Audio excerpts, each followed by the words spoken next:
করছে। এনসিপির বাবা আসলে জামাত না, এনসিপির বাবা হলো গণ অধিকার পরিষদ।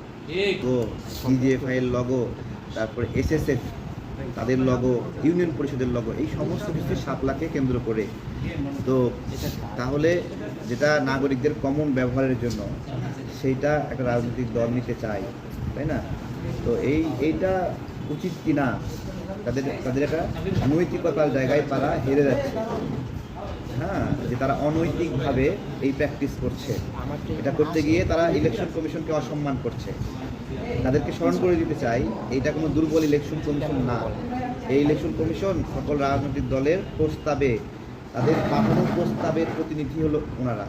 সুতরাং এই ইলেকশন কমিশনকে ধাওয়া যদি দিতে চায় শাপলাকে কেন্দ্র করে, তাহলে বাংলাদেশের রাজনৈতিক দলগুলো এই ইলেকশন কমিশনকে রক্ষা করার জন্য এবং কি শাপলা প্রতীক রক্ষা করার জন্য আলাদা মঞ্চ তৈরি করবে, তাদেরকে প্রতিরোধ করবে।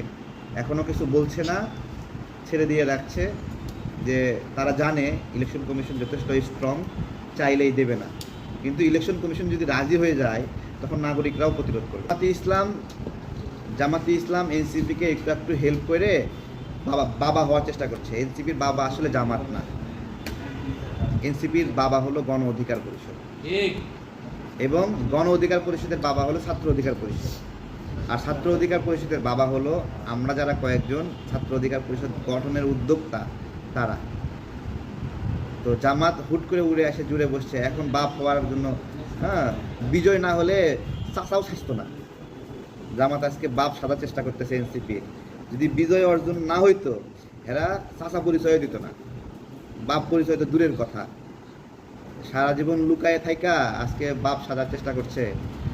এটাই আর কি, সত্যটা বললাম আপনাদেরকে।